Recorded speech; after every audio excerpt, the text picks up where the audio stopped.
Okay, well, let's get started, and hopefully anyone else who comes in will be able to catch up. But hello, everyone who is here. Thank you all for joining us today. This is our first Red Talks for the new year, and we are very excited about it. As most of you know, our title for this Red Talk is New Year, Same Me, Strengthening Your Mental Health. It's always great to get the year started off on a high note, and these wonderful people that we have as our speakers today, they're going to help us figure out how to stay in great mental health and at least how to cope with things this coming year. And I am excited to be meeting with all of you. So let's go ahead and get it started. So I'm going to start off with Dr. Jennifer Rojas-McWhinney. Hello, I am Dr. Jennifer Rojas-McWhinney, and I am a Senior Director in the Department of Psychiatry with Texas Tech University Health Sciences Center. Several of the programs that I work with go out to the schools, and we work with physicians across 85 counties of West Texas. I'm also a mental health first aid instructor, so I've facilitated several trainings on Texas Tech campus with faculty, staff, and students, as well as having trainings in the community with churches, as well as just community members and family members who are looking for help with their youth, but also for those who work with adults. So I am very pleased to be here and discuss mental health with all of you. Thank you, Dr. McWhinney. We're glad to have you here. Let's go with Dr. Tarrah Mitchell. Hello, good afternoon. Thanks for having me. I am a clinical child psychologist in the Department of Psychiatry at Texas Tech University Health Sciences Center. And so I'm a licensed psychologist, so a lot of my work is working with children and youth and families across West Texas. And I'm also a researcher as well. So I do a lot of research on health behaviors and psychological and emotional functioning. So I'm really excited to be here to talk about this really important topic today. Thank you so much. Thank you. Dr. Samuel Farley, you're next. Hi, everyone. I'm Dr. Samuel Farley, and I'm a counseling psychologist here on campus. I work at the Student Counseling Center right above the Student Health Center. And in terms of kind of what I do here, I basically kind of work primarily with college students, pretty much anybody that kind of comes in who's needing support or help. We kind of see pretty much anyone for at least a short term, and then also help them connect to kind of longer term services based off kind of what their needs are. In terms of here, I also work a little bit more with eating disorders and run the eating disorder group that we have here, as well as am involved in our training programs that we do with both students as well as internship or people that are finishing their internship for their graduate degrees. Very nice. Thank you for all you do for our students. All right, and then next, certainly not last or least, Stephanie Legaco. Hello, my name is Stephanie Legaco, and I am a licensed marriage and family therapist. But for right now, my capacity is working as a retention specialist for the College of Ag Sciences and Natural Resources. And so I come from a different perspective as far as from a staff perspective, but I do have the clinical background. I practiced 10 years. As a licensed marriage and family therapist with my specialization in addiction treatment and recovery, specifically family recovery. And so what's interesting is I bring that into my position here working at Tech, so specifically in academic recovery. And so I take all of that stuff and bring that skill set with me here. And so I do like to focus on the tips and the tricks and the boundaries that students have to apply in order to be successful students. And a lot of that comes from my training as a marriage and family therapist. And so I'm really happy to be here. And it looks like with Dr. McWhinney and Dr. Mitchell and Dr. Farley, I know a lot of doctors. I know, I saw that too. I was like, oh man, so many doctors here. This is great. We're gonna have a great conversation.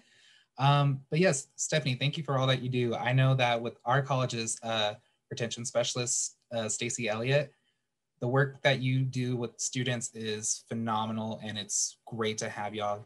You're a godsend for these students. And I know that without y'all, sometimes they wouldn't be able to get back on track. So thank you. So I take a deep breath. I'm so excited about this that I'm needing to bring myself back and level off.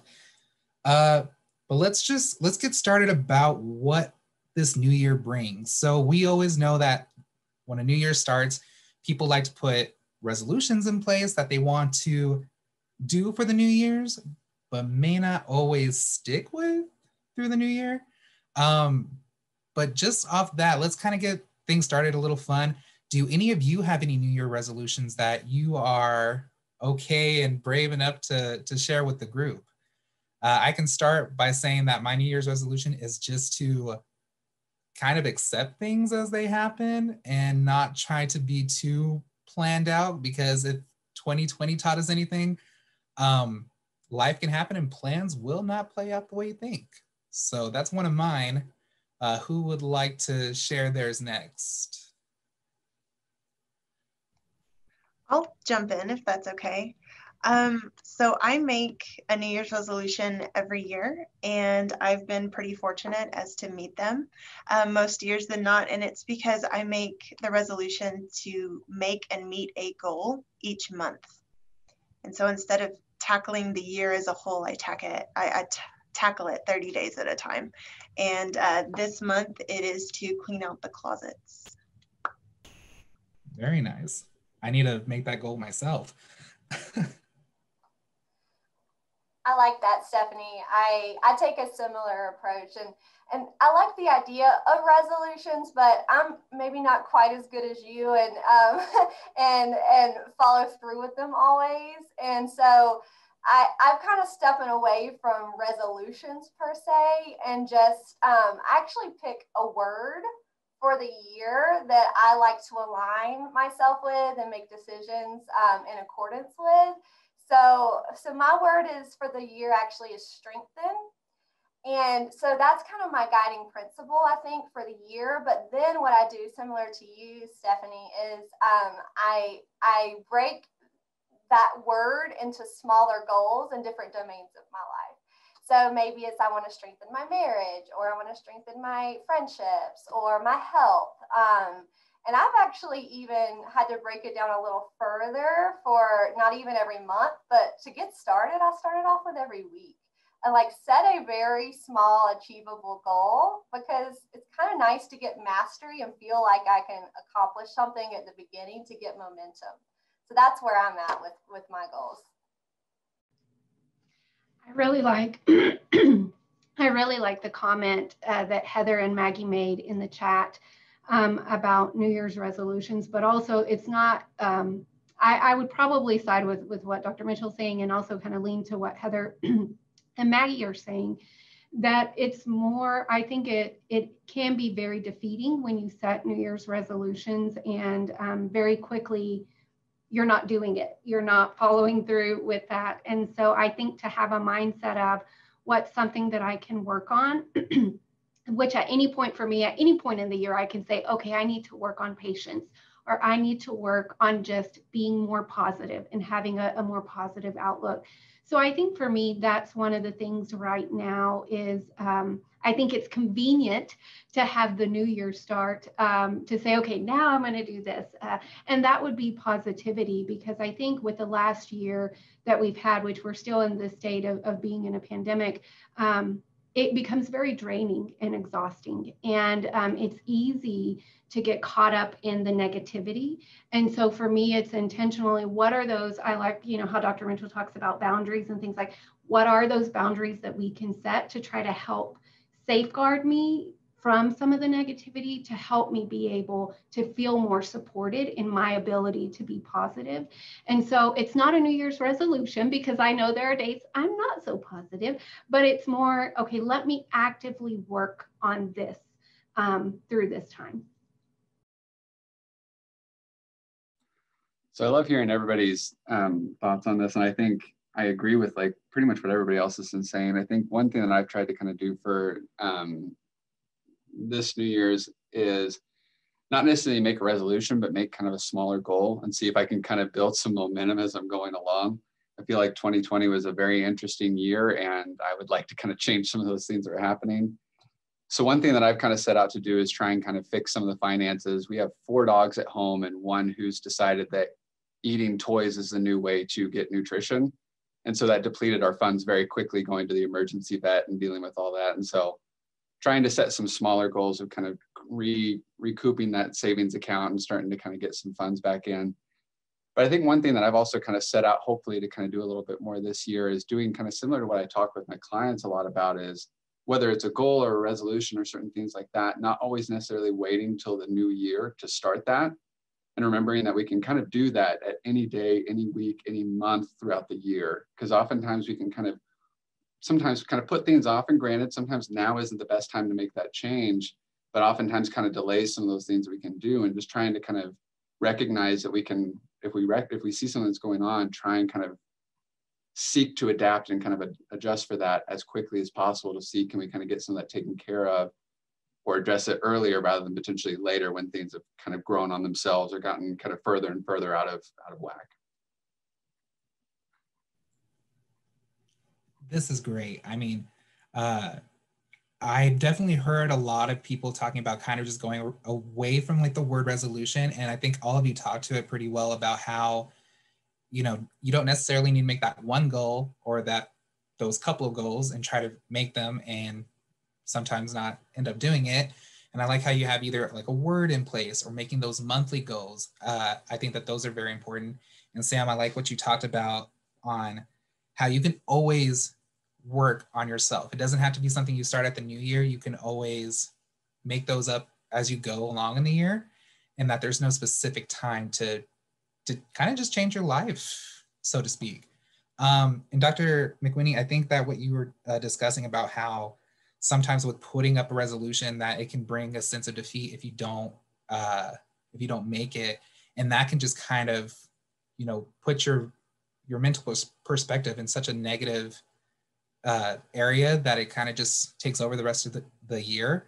So kind of just following along on that, like that brings up to just kind of an emotional aspect that comes with mental health, and that I want to get out there and get talking about it because yes, 2020 brought up a lot of emotions, a lot of feelings. And going into this year, we want to try to stay strong throughout this whole year because we are still amidst in a global pandemic, and we're seeing a lot of changes still being made. And so what are some ways that people can kind of cope or come to terms with some of those emotions? Because some people are experiencing them for the first time, and others, it's kind of the norm. So what are some things that people can do to go about that? I think it's important. The discussion of emotions, I know one of the questions that was posed by some of the attendees who are here, and I'm not sure who posed this question, but was asking about how does culture inform mental health? And I think when you talk about emotions, culture does play a role in what are the appropriate emotions to express or to even feel, so that you would even acknowledge that that's an emotion that you're having.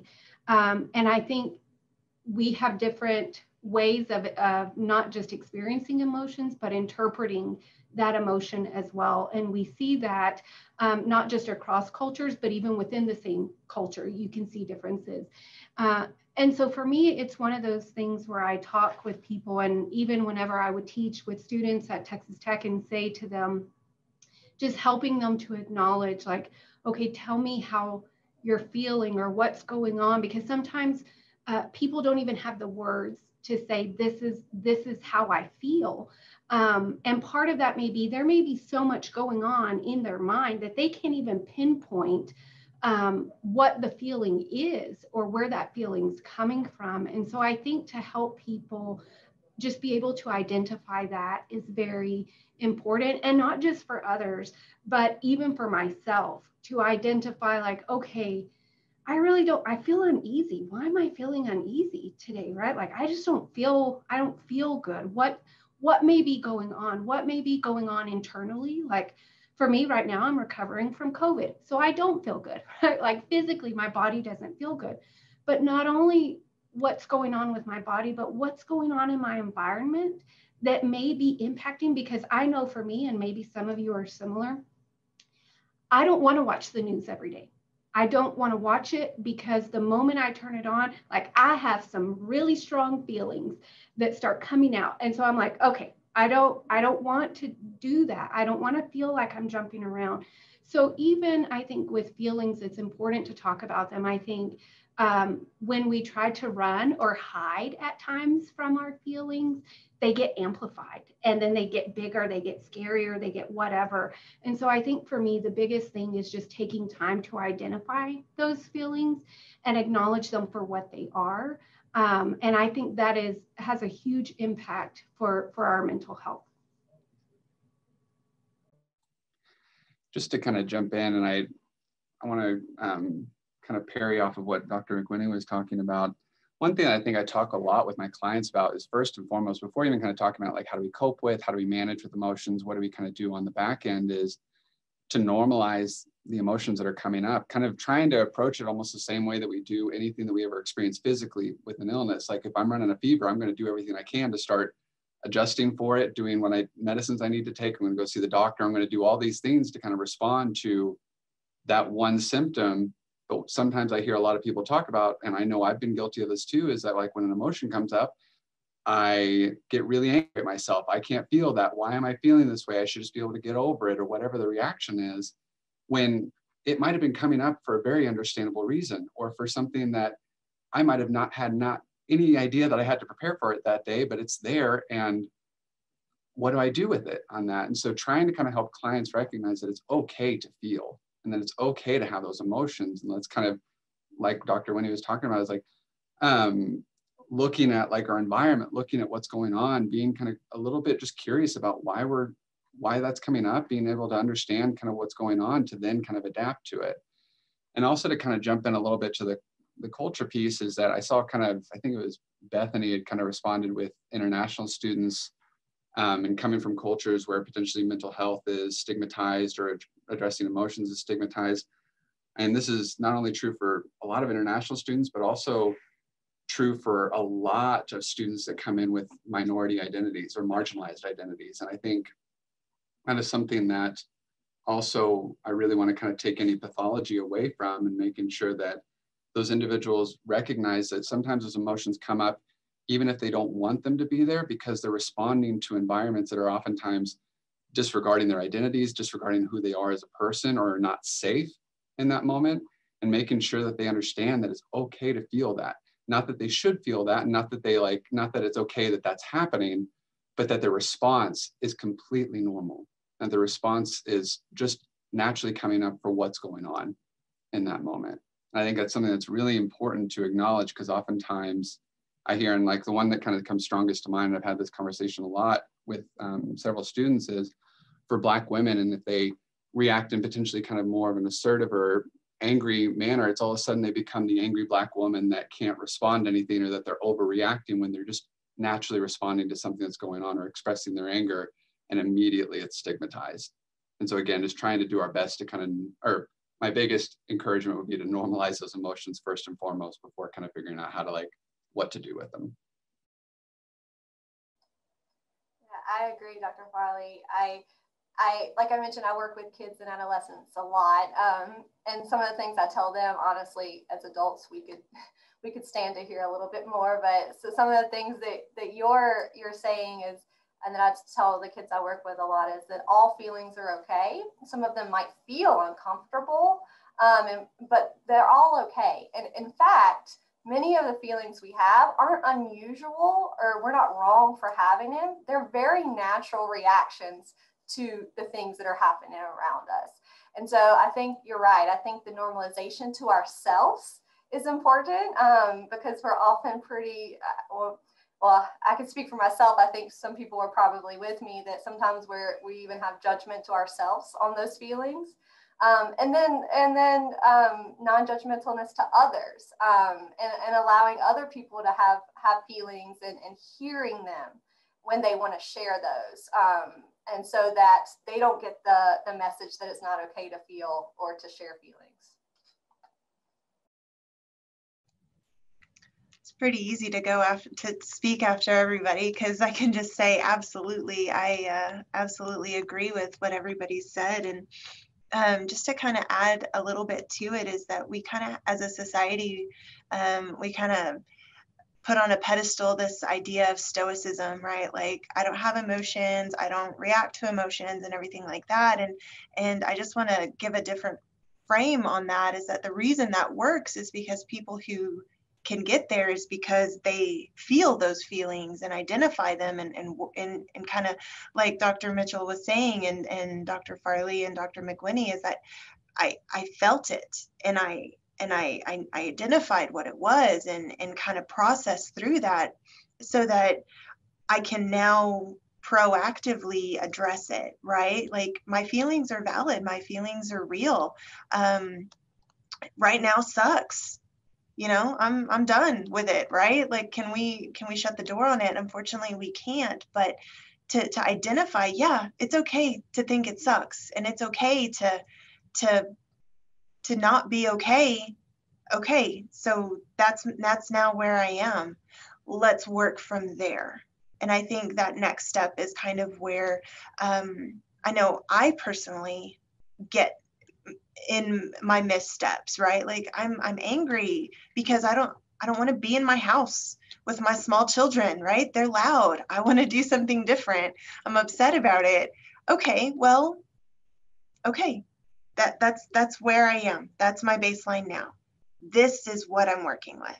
And kind of getting to that place of acceptance can help us get to that braver face, or to that processed work, right? Like, you've got to do the work to get to that ideal, stoicism, which I don't agree with. However, that seems to be where we are as a society, is that, oh, I don't have emotions, I'm good. Well, no, you're good because you did the work. So let's do the work, and then you can be good. Oh my gosh. I knew that this conversation was going to spark the chat. I'm so excited to see everything that's going through, and I love it. I think it's great. And I mean, everything that you were talking about, it's definitely all true. I mean, we have this sense that we have to always be what I see the term as professional. Like, if you have any kind of emotion, you're not professional. You're unprofessional, and you're acting irrationally. And so we do come with that culture that it's that negative stigma that comes with even just the word emotions. People don't want to hear that they're being emotional, or that they're angry or sad. Even though those are the ways they're feeling. And like you all said, it's something that people have to come to terms with. They have to accept it. Accepting it is different than accepting defeat. Just because you're accepting that you're mad or that you're sad, that's you taking, I think Stephanie and all of you, I think you all said this, like, it's kind of you taking control of that emotion and coming to terms with it so that you can move forward. And I think so many people think that, oh, if I accept that I'm mad, or if I accept that I'm having a hard time, that I'm defeated and I can't move on. And I know that, coming as a Latino myself, I know we were talking about emotions and mental health in cultural groups. And yeah, I know that in my family, it's kind of one of those things that as a Latino male, you can't be emotional because you're the supported, like, you're the one who supports the family, and you have to be okay because the rest of the family goes off what you feel. You can't be upset. You can't be mad or anything like that. And so I think that what you were all talking about, it's trying to get away from that negative stigma of having those emotions and being able to accept those emotions. But on that, I kind of want to talk a little bit more going into the mental health aspect of it, because emotions are one thing. Anyone can have emotions. You can be mad about a certain issue or subject that comes up, and then after that gets resolved, you're good again. Nothing else is really going on for a while. You're fine. But how can you, like, for anyone who's here and maybe having this kind of issue right now, how do you tell if that emotion is just for that situation that you're in, or if that emotion is tied to something, towards a mental health problem that you're not addressing itself? So whether or not that sadness is not just because, your cat passed away or something like that, but it's rooted in something deeper. Like, how can people kind of tell that, and how can people start addressing that and working their way towards getting help with the mental issue that they may have.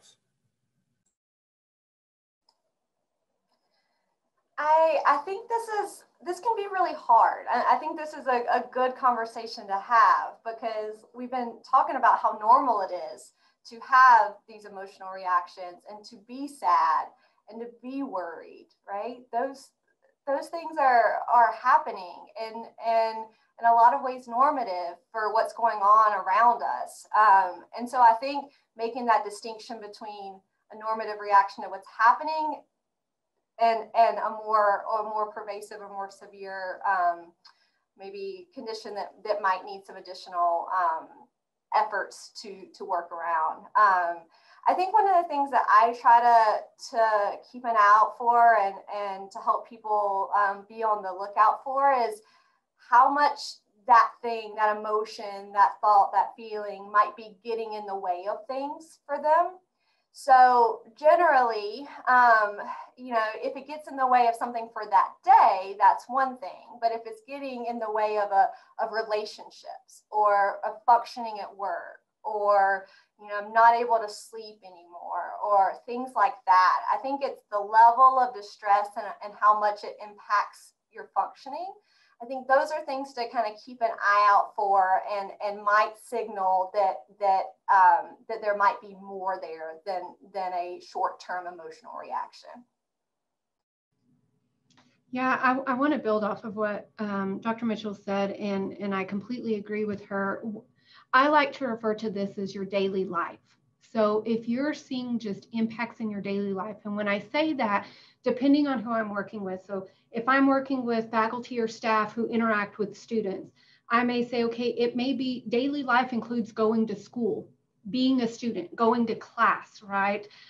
Daily life for staff who are working with your colleagues, it's work, it's your relationships that you're having, it's being a parent, it's being a spouse, it's being a friend, it's being all of these things, right?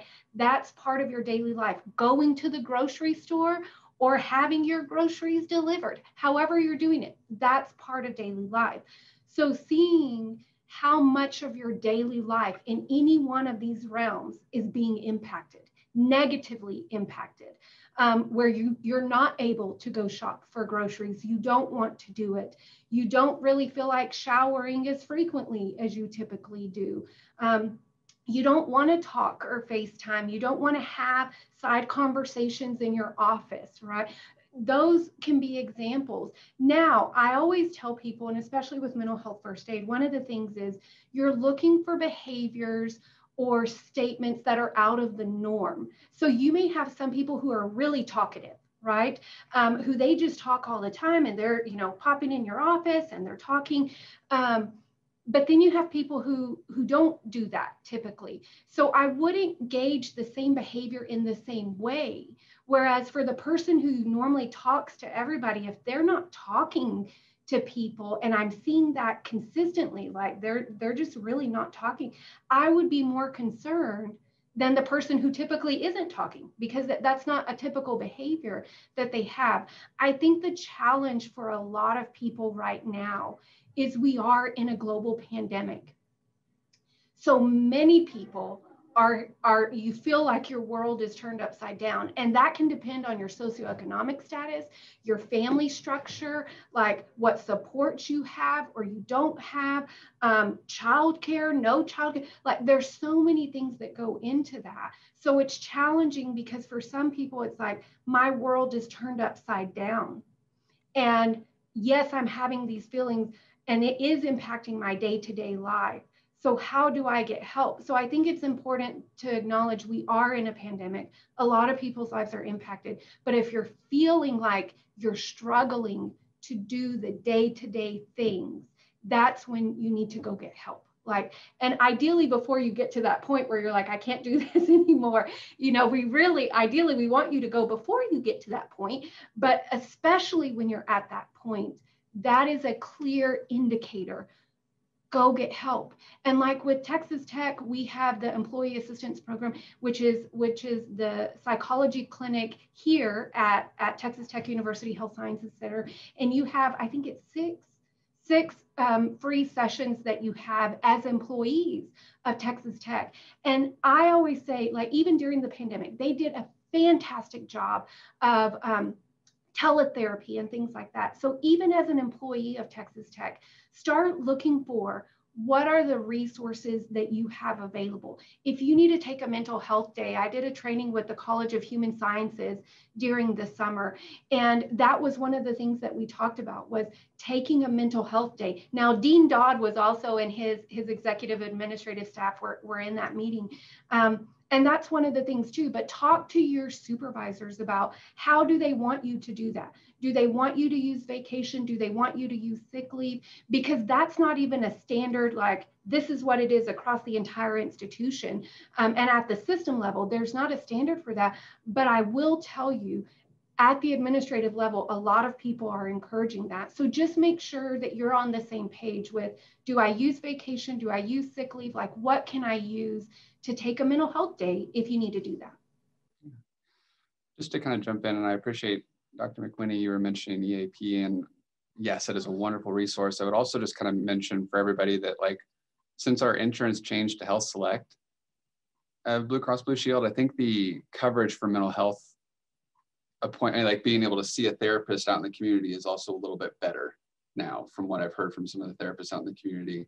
So I think also there's potentially more availability if you do have the insurance through the university to be able to kind of get appointments, and that people are a little bit more willing to work with it based off of kind of what had been previously kind of dealt with. Like we heard a lot of staff would always have issues where they would call therapists and therapists wouldn't take our insurance just because the reimbursement wasn't very, very good at that. So I saw somebody on the chat had mentioned the Mind Spa. Staff and faculty do have access to the Mind Spa. Right now with COVID times, we have that closed just because there's no way that we can kind of keep up with sanitizing everything. So unfortunately that is not available, but when COVID stops, it is available again. We're looking forward to the day that we can open that back up. But yes, that is something that's here at the counseling center. And just so that you know, you could always just come to the front desk, talk with our front desk staff, and they can help you kind of get either an appointment scheduled to kind of come in and use that for an hour. It's got like a massage chair, kind of space to kind of either do yoga, kind of do kind of relaxation exercises, just a lot of different things. But the massage chair is absolutely wonderful. So when it is open, feel free to stop by. But I also wanted to kind of mention, I agree with Dr. McWhinney as well as Dr. Mitchell, as they're kind of talking about how to kind of decipher kind of like potentially when there's more of a concern kind of around like mental health issues that are kind of going on versus kind of emotions that might be coming up. I agree with all of that. And one thing I was also just going to mention is kind of like, Jake, as you're asking the question, like one thing that came up for me is kind of remembering a lot of students also have, and I've heard a lot of people talk about this, the experience of, let's say, for example, they've struggled with depression most of their lives or anxiety most of their lives, things that they've had consistently happen, and oftentimes getting very invalidated by people when they have, let's say, for example, somebody dies that they're close to and they're going through grief, that's now kind of amplifying the symptoms that they struggle with already with their mental health. And people will kind of point to, oh, well, you're just going through grief from that loss, when no, that's not true. Yes, they are going through that, and it's kind of spiked their symptoms a little bit more, but also they naturally day-to-day deal with their anxiety. They naturally day-to-day deal with their depression, whatever it might be. And oftentimes people are so quick to jump to, that's the reason that you're feeling this way. And then once that's gone, you're good at that point, versus recognizing that we can't define for people what their experience is. And so I definitely agree, kind of being able to look at your day-to-day experience. If you're experiencing this on a daily basis and it's really impacting your functioning kind of throughout your life and how you navigate with things, I would always encourage someone to ask for help, to figure out kind of what's going on. Talk with a therapist or talk with someone and try and figure out, like, am I experiencing something that's kind of more related to some type of a diagnosis? Could it be kind of related to COVID and it's just impacting me so much and that I just need some support around this, whatever it might be, but just seeking some help if you recognize that it is bothering you a lot.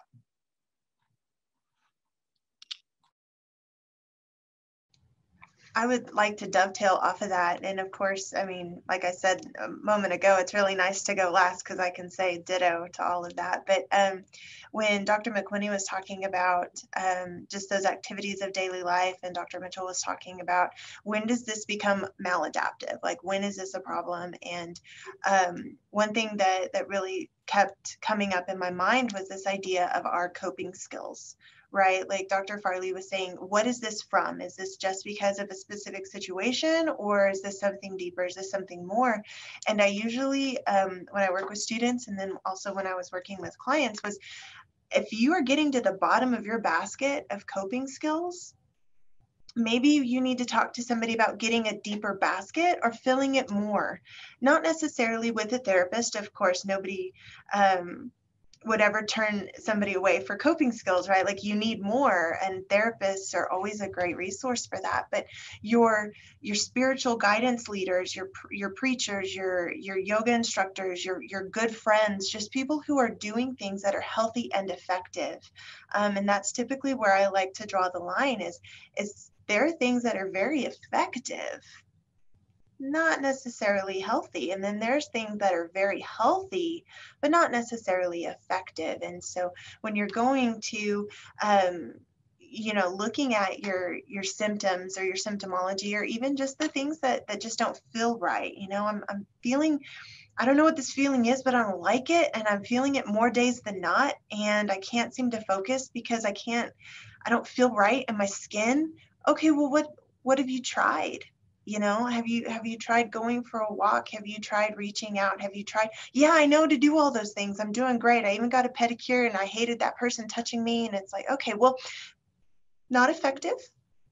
Let's try something else, right? And that's typically where if somebody were to ask me, when should I go get help? That would be that spot is, have you gotten to the bottom of your basket? Okay, let's take the basket and let's go talk to somebody about it. I want to add one piece, Stephanie. I think that's fantastic. The one piece that I think students have struggled with, like I've seen them struggle with this, but not just students, I've seen faculty and staff struggle with this as well, is that if I'm giving encouragement, like, okay, you need to go get professional help. And this is what I mean by professional help. And I'll list out, like, here are your options on campus, at TTU, at HSC, like these are your options. But then I also give an additional piece of advice. And I say, when you go, whether you're talking to the therapist, whether you're talking to your PCP, it is not just physically, what are you feeling? Or what are the symptoms, that you're having, but emotionally, you need to share that as well. Because many, many times people will go to their PCP and they just say, I feel really dizzy. I feel, my stomach's upset. I'm having headaches a lot. I feel really tired, but they don't add that component of emotionally. I feel mentally exhausted. I feel sad all the time. I get angry really easy. I feel frightened. So they leave off that piece of it and just present, my stomach hurts, my head hurts, my chest hurts. So I always encourage people, like, help people to explain both sides of it, because that will give the professional a better sense of what may be going on. That's great. We're hitting on a lot of great helpful hints, great things to look at, and things to be aware of. Speaking of being aware of, I have to be aware of time, because I knew we were going to be having a good conversation, and there's some things that I want to get to. But I mean, going off of what you were just talking about, Dr. McWhinney, about, being honest with your PCP and telling them the emotional aspects, like that is for sure something that needs to be discussed. I know for me, that was a big thing that helped me get to where I'm at in my mental health journey. So I'm glad that you brought that up. Some people tend to forget that. So thank you. And Stephanie, I think what you were talking about with the basket, I think that's a great analogy. It's like you're trying to find out like your coping mechanisms, and you have some there, but you may need some more. So I liked how you discussed that. I think that's kind of like the ideal situation of like self-care, because it's not always just the spa or massages or things like that. It's so much deeper. It's going and talking to somebody, or it's figuring out if you need to have more physical exercise to go towards your self-care or whatever it may be. So thank you for that. One of the things that I wanted to get to, and this is something that was brought up, is that I think it was Dr. McWhinney, you had brought up an example about kind of an outsider's point of view. Like if you notice somebody who was once very talkative, they're going around meeting people in their offices, things like that, and then you just all of a sudden just see them kind of stop and they're keeping towards themselves, like that could be an indicator that something more is going on. Because this is focused towards staff, how can staff members who are in leadership roles kind of be looking out for that within their employees? Because I mean, not a lot of us are no longer in the office, we're virtually, or we're doing, half in the office, half virtually. So it may not be that easy to see someone not going to the offices anymore. So what can some staff leaders who are in leadership kind of be looking out for in that? And also, I mean, peers, like other staff members who just see someone who's a little off, how can they, one, kind of address that, kind of see like if that person's okay and kind of push them to seeking more help?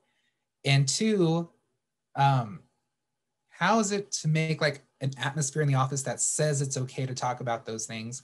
Because some people may have the idea that, oh, if I bring up that I'm having issues with depression or anxiety, they're going to see that I can't do my job well, or they're going to be taking tasks away from me, or they're not going to put me up for a promotion. Like, what are some ways that just everyone can kind of create an atmosphere for people that says like, it's okay to have issues, it's okay if you need help, and that they're not going to be negatively judged by it? One of the things with, I'm going to talk to you first, the first part of the question about for staff or administrators, how do you keep an eye out on employees or colleagues even that may be struggling? We do a lot of things virtually now. So this session is virtual. I always tell people, pay attention to your screen, to who, what may be going on. Even if you're scanning through all of your pages of people, but try to see what's going on. See, are there people who repeatedly do not turn on their camera? And not because I don't have a camera, but they're just not turning on their camera. Now and I say repeatedly because there are times when, especially if we're working at home or whatnot, I know Stephanie talked about young children. I have children who may be running or trying to put their hand sideways in the camera, and I don't really feel like everybody's seeing my 6-year-old's hand coming on camera. So there are times when you do want your camera off, but I say pay attention to what's going on with not just is the camera on or off, what's going on while you're looking at that person. Are they laying in bed in the middle of a meeting? Because that is happening, right? So what's going on kind of in the background for that person? Sending emails, I know, typically during December, you have a lot of office parties or gatherings or things like that, and not being able to do that, but trying to have those times where you can connect with a team. And I do this with my team of saying, okay, we're going to have a meeting or we're going to do a training, have your most festive background or dress up festive or do something like that for the meeting. So you're trying to still stay engaged. One-on-one phone calls is it's time consuming, but it's super helpful for a 10-minute chat with somebody. Having one-on-one emails with people, using the Skype for Business to just say a quick hello, because everybody has different preferred ways of communication. So I say try to utilize that. And I do that with my team members in different ways. I'll send Skype messages, I'll send emails and say, hey, are you okay? Or if I know that someone had been sick or they had a sick child or, a sick parent, I would say, hey, how are things going? Just that constant, like, I see you, are you okay? And I'm here. Because even just that simple, do you see me? Does anybody see me and know that I'm struggling? But letting people know, I see you, I'm kind of keeping an eye out. So I would say for that first part of your question, that's a way to stay connected if you're not able to do that inside your office. I'm going to stop with that one, and then we can go to your next question in case other people have something to say. I'll build off that, Dr. Rojas-McWhinney, because two words stuck out into my mind when you were just talking. And the first one was patterns. Patterns matter. And I think that oftentimes as humans, with all the things we've got going on, we're going from one meeting to the next, we've got emails that might pop up or things like phone calls that might come in. We can sometimes get in the habit of saying, hey, how you doing? And like this check off the list thing or this passive question. And people notice that, right? And so people aren't going to want to open up to us as leaders if that's the way we're asking.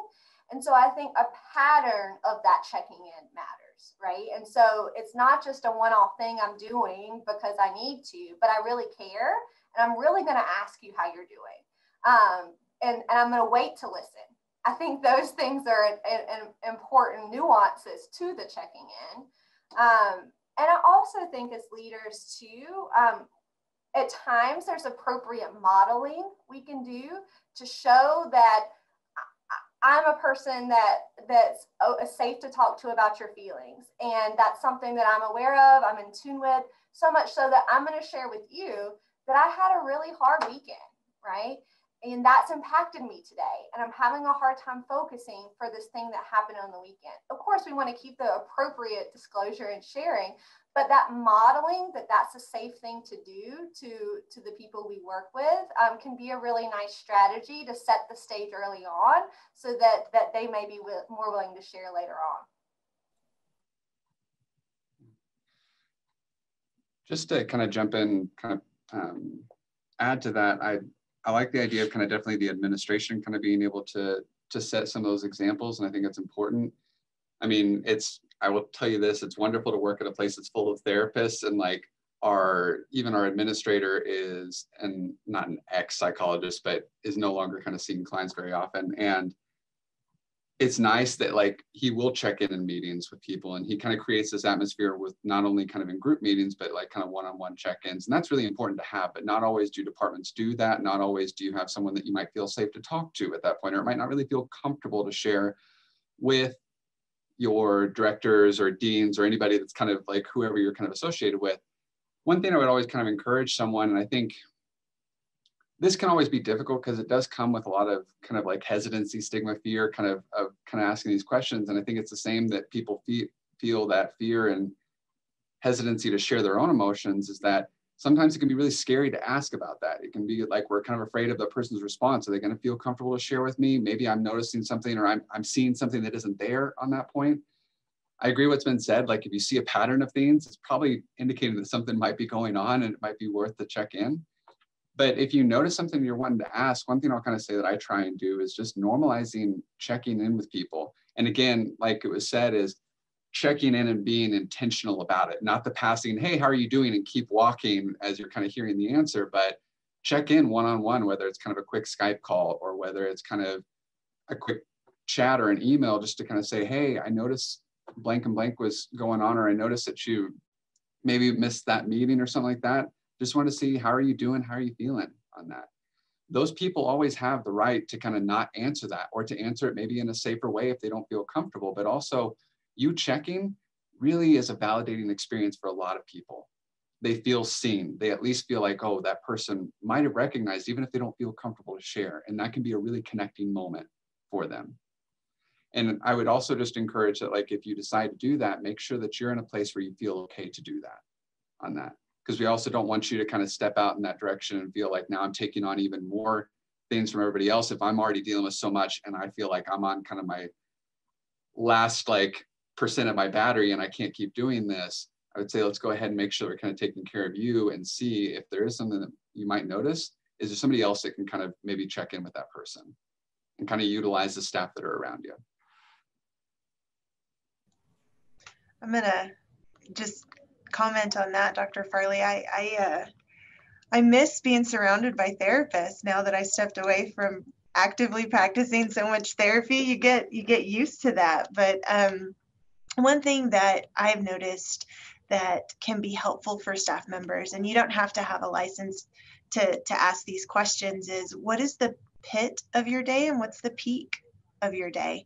And just kind of doing those check-ins of seeing of just pit and peak, and always ending on that high note. And that's something that I do with the team I work with now, is when we do go to lunch, or when we meet on Zoom or on chats, is that what positives happened, what negatives happened, but let's end on that high note. What was the pit? What was the peak?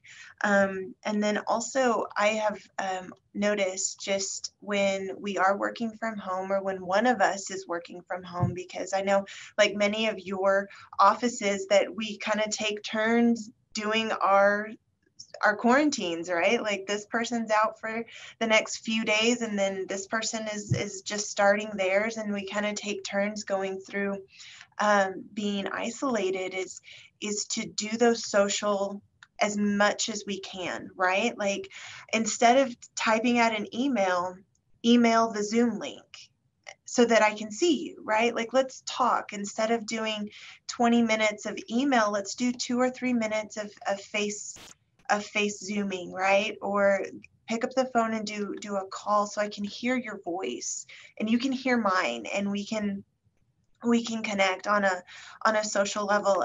In fact, yesterday when I was asked to do this panel, it was Sandra who she was saying, hey, can I ask you a favor? And I said, here, I'm on Zoom right now. Here's my link. Just jump in. Let's talk about this. And let me show you how crazy my house is right now so that you can see what my mind space looks like.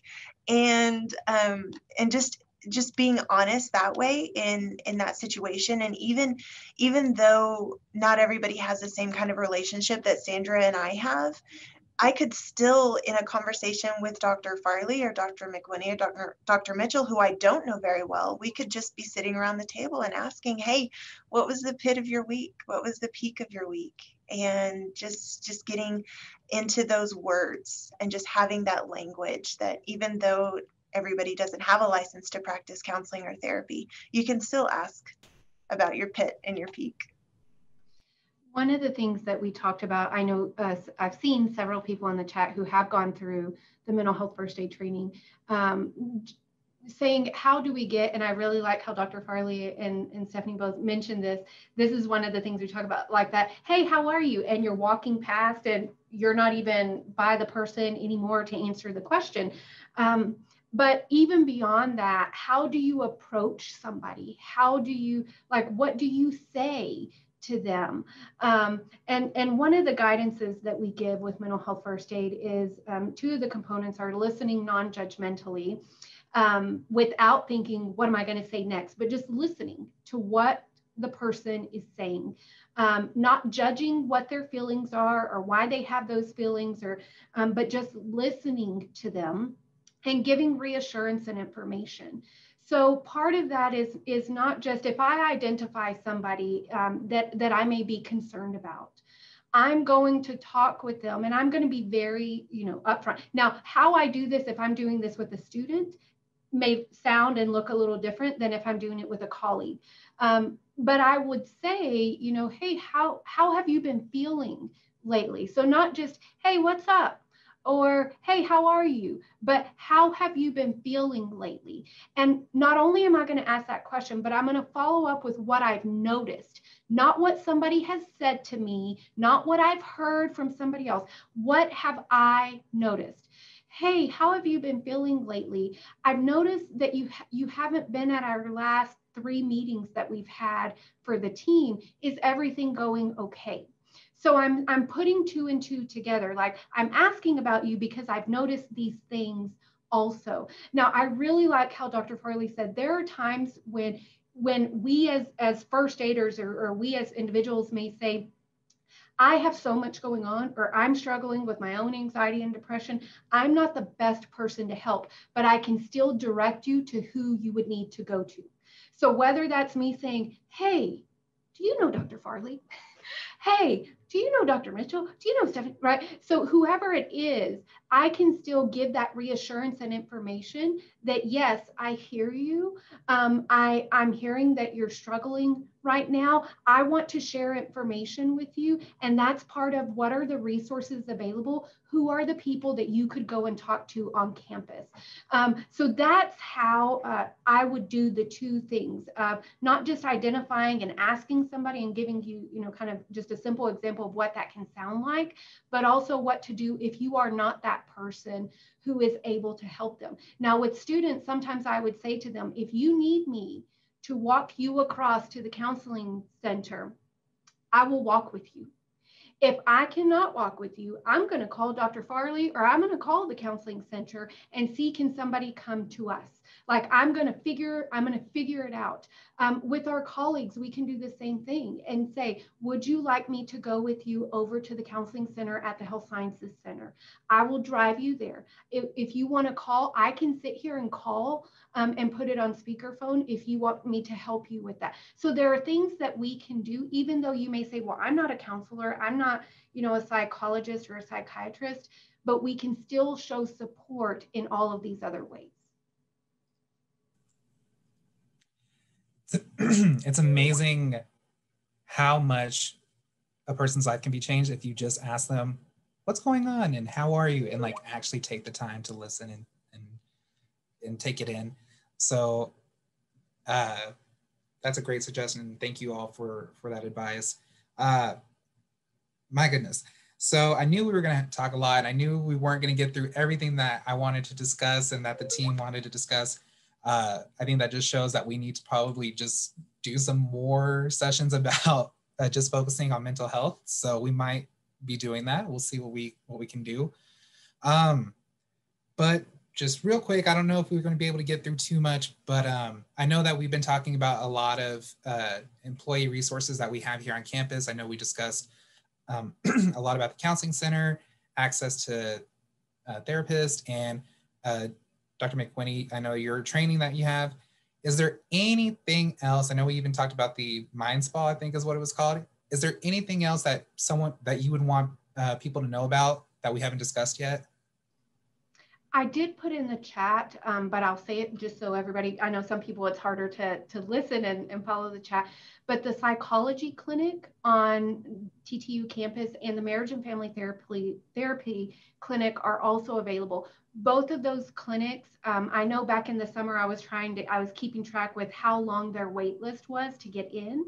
And it wasn't very long. I know psychology had a longer wait list than marriage and family therapy did, but both of those clinics operate on a sliding scale, and they're not just reserved for people who are affiliated with Texas Tech, but they're open out into the community too. And I always share that with people because although you all are employed by TTU, you live in the Lubbock community and you may know people who are struggling also outside of just our bubble of Texas Tech. So those are two additional resources that are open to anyone in our region.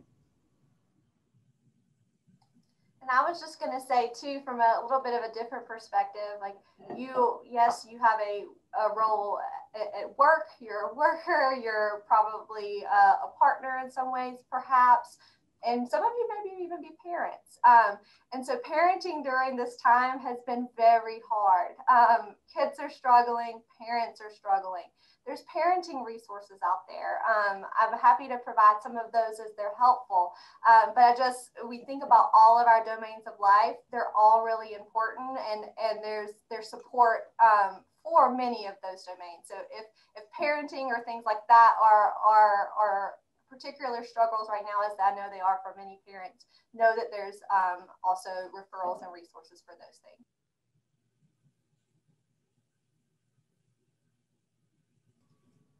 On that note with Dr. Mitchell, and I'm going to do this for a plug for our programs that are out in the 85 counties of West Texas.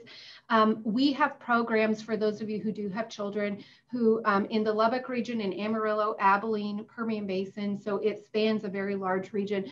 But if you have children between the ages of 4th and 12th grade who are struggling with their mental health, they can be referred through the school counselor to our program. And our licensed professional counselors, we have our licensed professional counselors. Dr. Mitchell is our clinical child psychologist, and then we have child psychiatrist, which there is a very large shortage of mental health professionals across the state of Texas, but also the nation, and even more so with child psychiatrists. Our team is made up of all of them. And so if your child is struggling, that's one program. It's called CATER, CATR, Cater, supported by TChat.